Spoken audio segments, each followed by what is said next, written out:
இப்போ ECR OMR செம்ம connect. Stepstone secret plot near Kovalam ECR. Beach resort plot just 24 lakhs ல. Launching offerல plot வாங்குங்க 5 lakhs profit.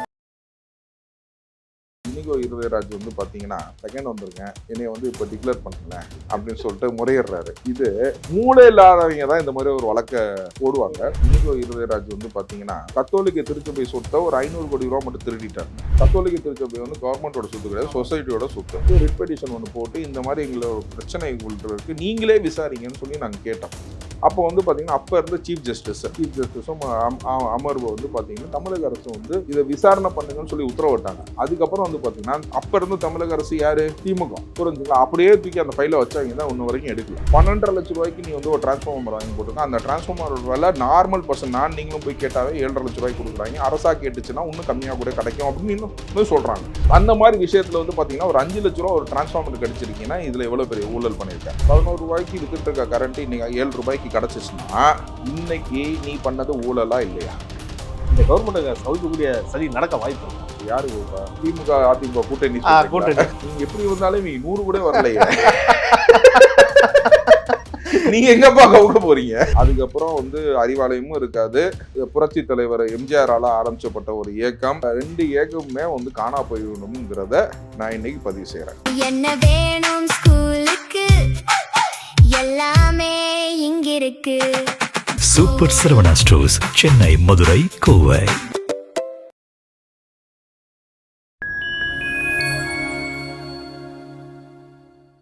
Fine time நேயர்களுக்கு வணக்கம். இன்று நம்மோடு இணைந்திருப்பவர் வழக்கறிஞர் திரு ஆரோக்கிய சதீஷ் அவர்கள்.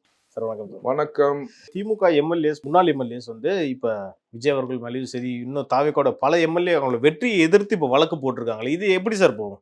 அதாவது திருச்சி கிழக்கு எம்எல்ஏ வந்து எம்எல்ஏ போட்டிருக்காங்க. அது வந்து அந்த இனிகோ இருதயராஜ் வந்து பாத்தீங்கன்னா, அதாவது அவர் வந்து ஃபர்ஸ்ட் வந்தாரு, ஜெயிச்சிட்டாரு, அவர் ரிசைன் பண்ணிட்டாரு. ஓகேங்களா? இப்ப நான் செகண்ட் வந்திருக்கேன், எனக்கு வாய்ப்பு கொடுங்க. எனக்கு கொடுத்துருங்களேன். இல்ல, எனக்கு வாய்ப்பு கொடுக்குறேங்கன்னு. இது வந்து இந்த மாதிரி வழக்க கேட்டீங்கன்னா ஜட்ஜை விட்டுருங்க. ஓகேங்களா? நான் செகண்ட் வந்திருக்கேன், அவர் ஏற்கனவே சின்ன பசங்கன்னா வச்சு ஏமாத்தினாரு. அதுக்கப்புறம் வந்து அவர் அவர் அஃபிடவிட்டனா மாற்றி ஃபைல் பண்ணாரு. ஓகேங்களா? எல்லாம் இது பண்ணாரு. எனக்கு நான் செகண்ட் வந்திருக்கேன், என்னைய வந்து இப்போ டிக்ளேர் பண்ணுங்களேன் அப்படின்னு சொல்லிட்டு முறையிடுறாரு. இது நீங்கள் வழக்கறிஞராக விட்டுருங்க, ஜட்ஜாக விட்டுருங்க. தனிப்பட்ட முறையில் உங்கள் கருத்தை மட்டும் அடி வாங்கினது நானு, கோபம் எனக்கு சொந்தம். அதாவது மூளை இல்லாதவங்க தான் இந்த மாதிரி ஒரு வழக்க போடுவாங்க. புரிஞ்சுங்களா? இன்கேஸ் இந்த வழக்கு கூட ஓகேங்களா சரி நோட்டீஸ்ன்னு சொல்லி அட்மிட் பண்ணாங்கன்னா நான் வாக்காளராக நான் அதுல இம்ப்ளீடிங் போடுறேன். புரிஞ்சுங்களா? நான் வாக்காளருங்க, திருச்சி கிழக்கு தொகுதி வாக்காளர். நான் யாருக்கு ஓட்டு போட்டிருப்பேங்கிறது உங்களுக்கு தெரியும். புரிஞ்சுங்களா? அப்படின்னு என் ஓட்டை கேட்காம நீங்க எப்படி டிசைட் பண்ண முடியும்? புரிஞ்சுங்களா? நான் இம்ப்ளீடிங் போடுறேன். ஏன் இம்ப்ளீடிங்ல என்ன சொல்றேன்னு கேட்டீங்கன்னா, இந்த இனிகோ இருதயராஜ் மேல நான் இப்ப அலிகேஷன் வைக்கல. புரிஞ்சுங்களா? 10 வருஷமா அடிச்சுக்கிட்டு இருக்கோம். ஓகேங்களா? இவர் வந்து கத்தோலிக்க திருச்சபை சொத்தை ஒரு 500 கோடி ரூபா மட்டும் திருடிட்டாருங்க. கம்மியா தான். ஆமா அப்படின்னு சொல்லிட்டு நான் வந்து ஒரு மேல வந்து நான் வழக்கு பதிவு செய்யணும்னு சொல்லிட்டு நாங்க நிறைய எடுத்திருக்கோம். அவர் வந்து என்னோட கிளைண்ட்ஸ் மேலனா வந்து பாத்தீங்கன்னா டெஃபமேஷன் கேஸ் போட்டிருக்காரு. புரிஞ்சுக்கலாம்? அந்த டெஃபமேஷன் கேஸ்ல வந்து நாங்க எல்லா ஆவணத்தையும் கொண்டு போய் கொடுத்தோன்னே அந்த டெஃபமேஷன் கேஸ்ல நாங்க வந்து சோஷியல் மீடியாவில் அவரை பத்தி பேசக்கூடாது, அதை பத்தி நான் போட்டிருக்காரு. அதனால அவங்க கொடுத்ததுன்னா கரெக்டாக தான் இருக்குன்ட்டாங்க கோர்ட்டை. புரிஞ்சுங்களா? அது மேல வந்து பாத்தீங்கன்னா அவர் மேல வந்து கிரிமினல் வழக்கு இந்த வித்ததுல வந்து பாத்தீங்கன்னா மெயினா கையெழுத்து போட்ட அந்த ஃபாதரை வந்து தூக்கி உள்ளுக்குள்ள வச்சிட்டோம். ஆக்சுவலா கேத்தலிக் அசோசியேஷன்ல இருந்து ரோம்ல இருந்து வந்து இன்வெஸ்டிகேஷன் நடந்து அந்த ஃபாதரை வந்து சஸ்பெண்ட் பண்ணி அவர் ஜெயிலேயும் தூக்கி வச்சுட்டாங்க, ஃபாதர் சிரில்னு. புரிஞ்சுங்களா? அதுக்கு உடந்தையா இருந்தவர் வந்து ஃபுல்லா வந்து இனிகோ இருதயராஜ் தான். அதுல எல்லாத்துக்குமே விட்னஸ் பத்திரத்துல கையெழுத்து போட்டிருக்கிறது இவர் தான் இந்த full lobby and criminal conspiracy காரணமே வந்து இனிகோ இருதயராஜ் தான். அப்படிங்கன்றதுனால அந்த இம்ப்ளீடிங்கா இந்த மாதிரி ஒரு ஆள் மேல எங்களால வழக்கு கூட திரட முடியாது. ஏன்னா எம்எல்ஏன்ற பேர்ல வந்து பாத்தீங்கன்னா அரசு அவங்க கையில வச்சுக்கிட்டே எங்களை ஆட்டி புரட்சாங்க. இன்ன வரைக்கும் வந்து நாங்க கேஸ் போட முடியாம போயிருச்சு. அந்த சூழ்நிலையை தவிர்த்து வந்து பாத்தீங்கன்னா உங்க சேனல் வழியா கேட்டுக்கன்னா இந்த தமிழக அரசு இனிகோ இருதயராஜ் மேல நாங்க எங்கள்கிட்ட இருக்கிற ஆவணங்கள் எல்லாம் பெற்று புரிஞ்சுங்களா ஒரு கிரிமினல் வழக்கு இனிகோ இருதயராஜ் மேல பதிவு செய்யணும் என்று தாழ்மையோட கேட்டுக்கொள்கிறேன். எங்களுக்கு ஆவணங்கள் வந்து பாத்தீங்கன்னா ஒரு 400 பக்க ஆவணங்கள். நீங்க எப்ப கூப்பிட்டீங்கனாலும் சரி, ஆல்வேஸ் ஐம் அவைலபிள். நம்பர்ஸ்னா ஒன்றும் பெரிய டிஃபரன்ஸ்னா கிடையாது. ஓகேங்களா? எனக்கு கூப்பிட்டீங்கன்னா நான் வந்து கொடுத்து அந்த ஆவணங்களை கொடுத்து, ஏன்னா நாங்கள் அவ்வளோ ஸ்டெப்ஸ் எடுத்துட்டோம் அண்ட் வி ஃபெயில்ட் இட். ஓகேங்களா, எங்களால் பண்ணவே முடியாதுல்ல, லாஸ்ட் ஆட்சியில் பண்ண முடியும், ஏன் இவ்வளோ நாளாக வரலன்னு கேட்பாங்க. அவ்வளோ லெட்டர்ஸும் கொடுத்துருக்கோம், அவ்வளோ பெட்டிஷனும் கொடுத்துருக்கோம், அதுக்கு வந்து ஒரு சிஎஸ்ஆர் கூட வாங்க முடியாத அளவுக்கு வந்து பார்த்தீங்கன்னா அவ்வளோ ப்ரெஷர் எங்களுக்கு வந்து அது போடப்பட்டது.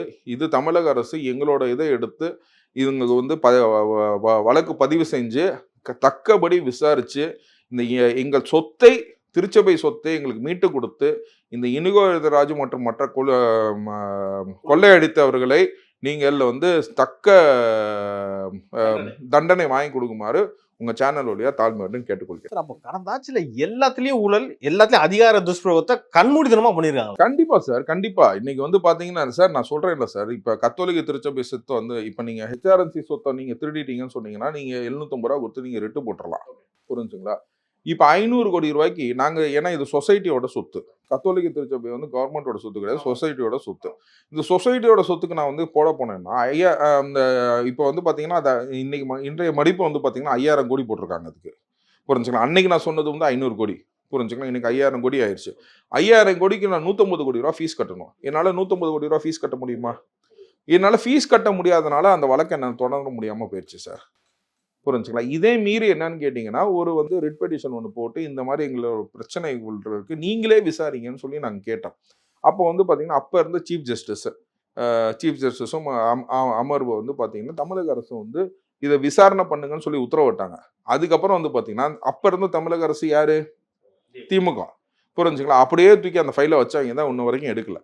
இன்னைக்கு கூட நான் ஒன்றும் இல்லை, அந்த வழக்கை வந்து நம்ம திரும்ப மறு விசாரணை செஞ்சு சீஃப் ஜஸ்டிஸ் ஆர்டர் படி நீங்கள் வந்து மறு விசாரணை செஞ்சு இந்த இனிகோ எழுதிராஜா அவருக்கு வந்து ஒரு கண்டிப்பாக ஒரு, ஏன்னா அவர் கொஞ்சம் சைஸில் பெரியவர், அவருக்கு கொஞ்சம் பெரிய ரூமா வந்து அலாட் பண்ணும் என்று தாழ்மையுடன் கேட்டுக்கொள்கிறேன். அடுத்தபடியா இந்த கவர்மெண்ட்டையே கவிழ்க்கக்கூடிய ஒரு சில சதியெல்லாம் நடந்துகிட்டு இருக்கு அப்படின்ற ஒரு டாக்கும் போய்கிட்டு இருக்கு. இந்த கவர்மெண்ட் கவிழ்க்கக்கூடிய சதி நடக்க வாய்ப்பு இருக்கா? யாரு கோப்பா? இந்த கூட்ட திமுக அதிமுக கூட்டணி அவங்கதான் பிளான் பண்ணிட்டு இருக்கிறதா தகவல் வருது. எப்படி சார் நீங்க எப்படி வச்சீங்கன்னா இங்க ஒரு 42 பேரு, நேத்து ஒண்ணு மைனஸ் ஆயிடுச்சு 42, இங்க வந்து 59ல ஏற்கனவே நம்ம அண்ணன் வைகோ வந்து வெளியில போறாரு, இங்க ஒரு 57, நீங்க எப்படி வந்தாலும் 100 கூட வரலையே. நீங்க எங்கப்பா கவுக்க போறீங்க? அதாவது ஆளுங்கட்சியில இருக்க எம்எல்ஏ புடுங்கி கவுக்கறன்ற பிளான் எல்லாம் இருக்குமா சார்? எவ்வளவு வாய்ப்பே இல்லை. ஓகே ஓகே ஓகே, நீங்க தயவு செய்து நீங்க வந்து அப்படி ஒரு முயற்சி எடுத்தீங்கன்னா ஓகேங்களா, உங்களுக்கு நான் வாழ்த்துக்களை தெரிவிக்கின்றேன். ஓகேங்களா? கவுத்துட்டு என்ன பண்ண போறீங்க? திரும்ப எலெக்ஷன் தானே வைக்க போறீங்க. அதுக்கப்புறம் வந்து அறிவாலயமும் இருக்காது. ஓகேங்களா? கோபாலபுரத்துல ஒரு ஆபீஸ்னு ஒன்று இருக்குது. ஓகேங்களா? புரட்சி தலைவர் எம்ஜிஆரால ஆரம்பிச்சப்பட்ட ஒரு இயக்கம், அம்மையாரால வந்து வளர்க்கப்பட்ட இயக்கம், இன்னைக்கு வந்து பாத்தீங்கன்னா சட்டியாட அது உட்கார்ந்துருக்கு. அந்த ரெண்டு இயக்கமுமே வந்து காணா போயிடணும்ங்கிறத நான் இன்னைக்கு பதிவு செய்யறேன். 2 பேருமே வந்து இந்த தோல்வியில வந்து பாடம் கத்துக்காம எப்படி நம்ம இவங்களை கவுக்கலாம் அப்படின்ற எண்ணத்திலே இருக்கிறது. அதாவது கவுக்கலான்றா சிமெண்டா நான் சொல்லல, அந்த எண்ணம் வந்து அவங்களுக்கு ஏற்படுதா அப்படின்ற சந்தேகம் வருது சார். இல்ல, அதாவது என்னன்னு கேட்டீங்கன்னா, அதாவது நீங்க நினைக்கதாங்க பிளஸ் ஆகுது. ஓகேங்களா? இது நீங்க நினைக்க வந்து நல்ல பிளஸ்ஸா தான் ஆகுது. நீங்க அப்படியே யோசிச்சுட்டே இருங்கப்பா. ஓகேவா? அதாவது 5 வருஷம் இல்லை, நீங்க இல்லமேட்டு ஒரு 20 வருஷம் நீங்க யோசிக்கணும். அதுக்கப்புறம் தான் நான் யோசிக்கணும். ஏன்னா 20 வருஷம் வரைக்கும் நான் உயிரோட இருப்பேன்னு ஒரு நம்பிக்கை. ஓகேங்களா? 20 வருஷம் ஒரு கண்டிப்பா ஒரு 15 வருஷம் உயிரோட இருப்பேன். ஓகேங்களா? 20 வருஷம் வரைக்கும் வந்து பார்த்தீங்கன்னா நீங்கள் யோசிச்சுக்கிட்டே தான் இருக்கணும். ஓகேங்களா? அதுக்கப்புறம் நீங்கள் வந்து எதாக இருந்தாலும் நீங்கள் யோசிச்சுக்கோங்க. நான் இருக்கிற வரைக்கும் வந்து ஐ மீன் நான் வந்து ஒரு கடைநிலை ஒரு பர்சன். ஓகே, ஒரு நெகம். ஓகே, எனக்கே இந்த எண்ணம் இருக்குன்னா ஓகேங்களா, தலைவர் தளபதி விஜய்க்கு எப்படி ஒரு இது இருக்கும்னு வந்து நல்லா யோசிச்சு பாருங்க. இன்னொரு விஷயம், அடுத்தபடியா 2 நாள் முன்னாடி விஜயபாஸ்கர் அவர்கள் ராஜினாமா பண்ணாரு. அவரு கூடயும் பேரும், அவருக்கு பணம் கொடுத்துட்டாங்க, அவர் நாளைக்கு தாவைக்கெல்லாம் இணைப்புற அழுகுறாங்களே சார் சமூக வலைதளத்தை, திமுகவினரும் அதிமுகவினரும். இப்போ அவங்களால வேற என்னதான் பண்ண முடியும்னு சொல்லுங்க? வேற என்ன பண்ண முடியும் சார் சொல்லுங்க? ஓகேங்களா? பாவம், இது நம்ம சக நண்பர்கள்னா வந்து ஒப்பாரி முன்னேற்ற கழகம்னு பேரே வச்சுட்டாங்க. OMK. அது அத ஃபாஸ்டா சொன்னா வேற மாதிரி இருக்குது. சரிங்களா? ஸோ அந்த மாதிரி வந்து பாத்தீங்கன்னா நம்ம சக நண்பர்கள்னா நல்லா பேர்னா வச்சிருக்காங்க. எனக்கு என்னதான் நீ பண்ண முடியும்? ஓகே, டெய்லி இந்த வெளியில நானும் உயிரோட இருக்கிறேன்னு ப்ரெஸ் மீட் வந்து கொடுக்குறேன். ஓகே, நீ இந்த ப்ரெஸ் மீட் கொடுக்கலன்னா நீ உயிரோட இருக்கிறதே இந்த தமிழக மக்களுக்கு தெரியாம போயிடும். ஓகேங்களா? தயவு செய்து வந்து டெய்லி ஒரு ப்ரெஸ் மீட்டை கொடுத்துட்டு ஏதாச்சும் ஒரு அவதூறை சொல்லிட்டு ஓகேங்களா. அதுக்கப்புறம் என்ன பண்ணுவாங்க, நேரா போய் வீட்டுல அழுதுகிட்டு அம்மா இப்படி ஆகி போச்சு அம்மா அப்படின்னு சொல்லிட்டு போய் அழுவாங்க. புரிஞ்சுங்களா. அவ்வளவுதான். டிவியில உடைச்சிட்டு இது உட்காந்துட்டு அம்மா மடியில படுத்து அழுவ வேண்டியதுதான். வேற என்ன தெரியும் உங்களுக்கு. மக்களுக்காக அரசியல் பண்ணலாம், மக்கள் நல்ல பணிகளை சார். செய்யலாம். அதுதான் சொல்றேன் சார். இவங்க கொஞ்சம் பணி வந்து செய்ய வந்தாங்கன்னா தெரியுது. ஓகேங்களா. ஊர்ல இருக்கணும்னா கூப்பிட்டு ப்ரௌடு ஊப்பி, ப்ரௌடு கொத்தடிமை, ப்ரௌடு கொத்தோஸ், ஓகேங்களா அப்படின்னு. அதாவது லாஸ்ட் வீக் நான் ஒரு இன்டர்வியூ கூட கொடுத்துருந்தேன். அன்னைக்கு என்ன ஆயிடுச்சுன்னா, எங்க ஊர்ல இருந்து ஒரு சண்டை. உடனே சார் வக்கீல் சார் நைட்டு ஓகேங்களா, அந்த ஃபோன் வந்துச்சு. இந்த மாதிரி ஒரு பெரிய பிரச்சனை ஆயிடுச்சு அப்படின்னா. என்னடா பிரச்சனை அப்படின்னா, உடனே நாங்கள் போயிட்டு என்ன பண்ணோம், டிஎம்கே பரோட்டா குடுறா அப்படின்னோம். ஓகேங்களா. அதில் வந்து ஒரே கலவரம் ஆயிடுச்சு நம்ம ஏரியாவில் அப்படின்னு. எப்பா தயவு செய்து இதுக்கெல்லாம் கூப்பிடாது. என்ன டிஎம்கே பரோட்டா, கொத்து பரோட்டாவா?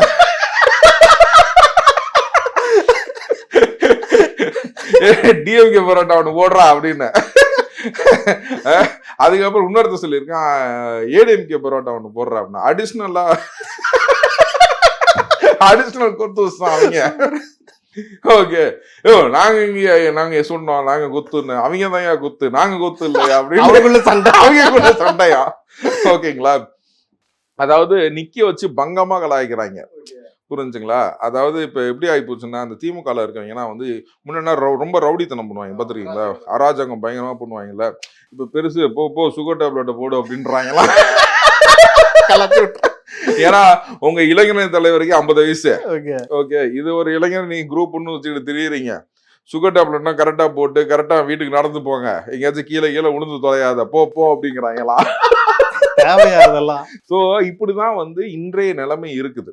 இன்னைக்கு வந்து இளைஞர்கள் எல்லாமே வந்து பாத்தீங்கன்னா, இவங்க எப்படியாச்சும் டெவலப் பண்ணி எங்கிட்டாச்சும் கொண்டு வந்து பதவிகள் எல்லாம் கொடுத்து எல்லாம். ஏங்க இங்க தாவேக்கால சேர்ந்தது தானா சேர்ந்த கூட்டங்க. புரிஞ்சுங்களா. இன்ன வரைக்கும் நான் பேசிட்டு இருக்கேன்னா, நான் பேசுறேன்னா இல்லையாங்கிறது கூட வந்து தலைமைக்கு தெரியுமா தெரியாதாங்கிறது கூட எனக்கு தெரியாது. அதை பத்தி நான் கவலையும் படலை. புரிஞ்சுங்களா. நம்மளோட இது என்னன்னு கேட்டீங்கன்னா, நம்மளோட ஸ்டாண்ட் என்னன்னு கேட்டீங்கன்னா, கரப்ஷன் இல்லாம போகணும். நம்ம கவர்மெண்ட் வந்து நல்லபடியா ரன் பண்ணணும், நல்லபடியா நடத்துறாங்களா இல்லையா அப்படின்றது மட்டுமே யோசிச்சு. இன்னைக்கு ஒருத்தனும் வந்து பாத்தீங்கன்னா பதவி பட்டுக்குன்னா ஆசைப்பட்டுனா வந்து தாவேக்காக்கு வந்து ஒரு விஷயத்துலயுமே யாருமே வந்து பேசல. இன்னைக்கு நல்லா யோசிச்சு பாத்தீங்கன்னா, இன்னைக்கு நிறைய பிரிவுகளே கிடையாது தாவேக்கால. புரிஞ்சுக்கலாம். அவங்க தாவேகா பாட்டுக்கு நடந்துட்டு இருக்கு. புரிஞ்சுக்கலாம். அவங்க கவர்மெண்ட்டை நல்லா ரன் பண்ணணும்னு நினைக்கிறாங்க. 8 கோடி மக்களுக்காக ரன் பண்ணணும்னு நினைக்கிறாங்க. யாருக்கும் வந்து நான் இந்த போஸ்ட் வேணும், அந்த போஸ்ட் வேணும், எனக்கு இது வேணும், அது வேணும். சண்டை இல்லை சார். யாரும் வந்து கேட்கவே இல்லை சார். யாரும் போய் கேட்கவே இல்லை. கேட்டாதானே வந்து இது அவங்க பாட்டுக்கு அவங்க சைட்ல வேலையை பார்த்துட்டு இருக்காங்க. புரிஞ்சுக்கலாம். என்னால முடிஞ்ச வேலைகள் இப்ப என்ன வந்து இப்ப நான் சொல்றேன்ல, இந்த கேஸை போட்டிருக்காங்க, இம்ப்ளீடிங் இந்த கேஸை நம்பர் ஆச்சுன்னா, இதை அட்மிட் பண்ணாங்கன்னா கண்டிப்பா இம்ப்ளீடிங் போடுவேங்கிறது நானே எடுத்த முடிவு. ஆமா. புரிஞ்சுங்களா. அதாவது என்னன்னு கேட்டீங்கன்னா, இது வந்து எனக்கு நானே எடுத்த முடிவு. நான் வந்து இனுகுராஜ் மேல வந்து இந்த மாதிரி வைக்கிறேன், இதை நீங்க சப்போர்ட் பண்ணுங்கன்னு தான் நான் கேட்கிறேன் வழியே. இந்த அரசு கிட்ட இந்த அரசு எனக்கு செஞ்சு கொடுங்கன்னு நான் கேட்கவே இல்லை. வெளிப்படையாக ஒரு சேனல் வழியாக வலையறத்துல நான் வந்து ஓப்பனா கேட்கிறேன்.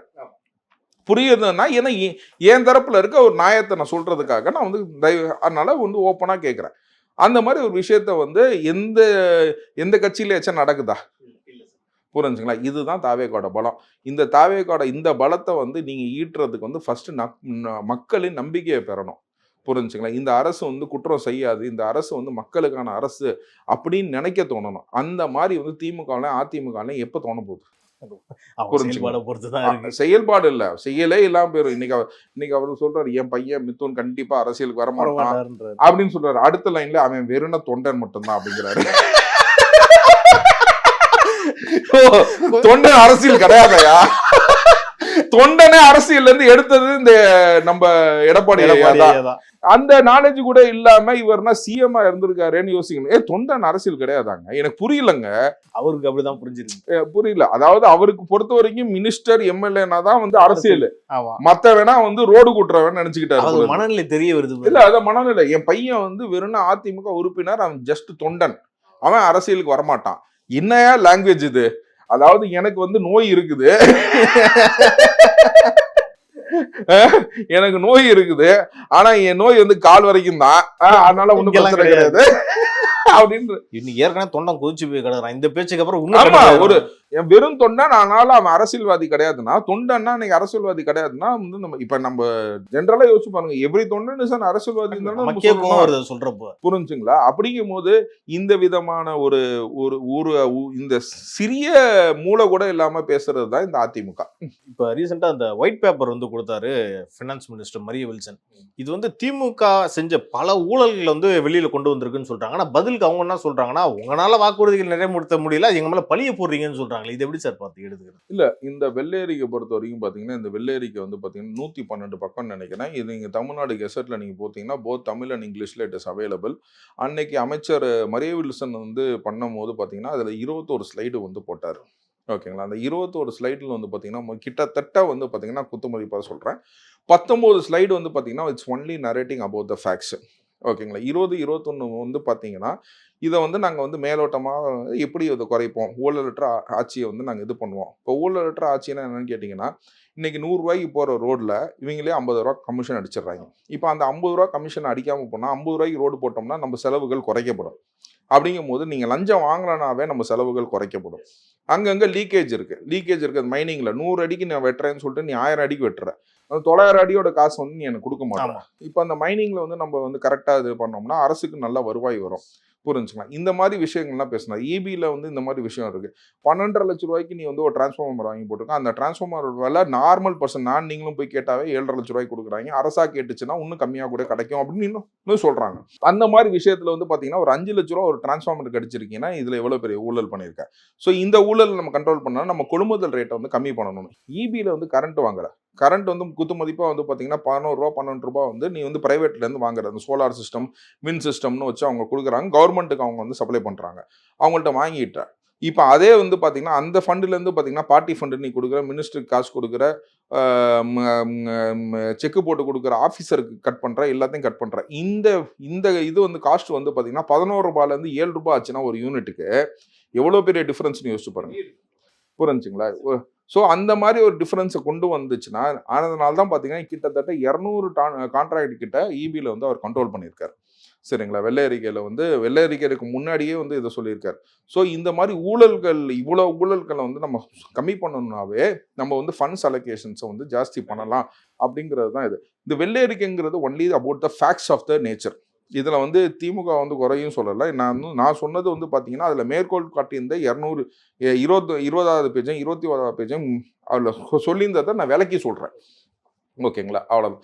ஸோ இந்த மாதிரி நெக்ஸ்ட் டெண்டர்லன்னா பார்த்தீங்கன்னா நீ 11 ரூபாய்க்கு வித்துட்டு இருக்க கரண்ட் இன்னைக்கு 7 ரூபாய்க்கு கிடச்சிச்சுன்னா, புரிஞ்சுங்களா, இன்னைக்கு நீ பண்ணது ஊழலா இல்லையா? எக்ஸ்போஸ் ஆயிரும். ஸோ அந்த மாதிரி விஷயத்தில் வந்து எக்ஸ்போஸ் ஆயிரும். புரிஞ்சுங்களா? நீங்கள் இதை கேட்டதுனால வந்து பார்த்தீங்கன்னா இந்த மாதிரி ஒரு பிரிவுலையும் நடக்காங்க. ஒரு கனிம வளம் எல்லா இடத்துலையுமே வந்து பார்த்தீங்கன்னா எல்லா லீக்கேஜும் பண்ணும்போது ஒரு டெண்டர்லையுமே you will be get exposed. ஓகேங்களா? திமுக மற்றும் அதிமுக எக்ஸ்போஸ் ஆகும். நான் உங்கள் சேனல் வழியாக நிறைவாக நான் வந்து சொல்ல விரும்புகிறேன். என்னென்னு கேட்டிங்கன்னா, நம்மளும் கவர்மெண்ட்டோட சேர்ந்து உழைக்கணும், நம்மளும் கவர்மெண்ட்டுக்கு வந்து இது பண்ணணும், அப்படிங்க சப்போர்ட் பண்ணணும். அப்படின்ற போது இன்றைக்கி இபியில் இவ்வளோ வந்து நஷ்டமாக இருக்கிறதுனால வந்து பார்த்தீங்கன்னா நம்மளுமே வந்து பார்த்தீங்கன்னா சோலார் பேனல்ஸ் வந்து நம்ம வீட்டில் இன்ஸ்டால் பண்ணலாம், விண்ட் பேனல்ஸ் வந்து இன்ஸ்டால் பண்ணலாம். அப்படிங்கும் போது தானே வந்து நமக்கு எப்படி நம்ம சேவ் பண்ண முடியுமோ அப்படின்னு நினச்சி, ஏன்னா அதுக்குன்னா சப்சிடி ரேட் இருக்குது, 3 கிலோவால்ட் வரைக்கும் பார்த்தீங்கன்னா சென்ட்ரல் கவர்மெண்ட் ஸ்கீம்ஸ்க்கு இருக்குது. புரிஞ்சுங்களா? அதனால் நம்ம வாங்கி கொஞ்சம் என்ஜாய் பண்ணோம் அப்படின்னா, புரிஞ்சுங்களா, நம்மளும் கரண்ட் இல்லாமல் இருக்கலாம், நம்மளும் சப்போர்ட் பண்ணிக்கலாம். Self supporting is better. புரிஞ்சுங்களா? இன்றைக்கி இந்த கவர்மெண்ட்டை நிறையத்த திருத்தணும்னு பார்க்குறாங்க. இன்றைக்கி கரப்ஷன் வந்து பார்த்தீங்கன்னா ஸ்டெயினாக இல்லை, ஒரு செவராகவே இருக்குது.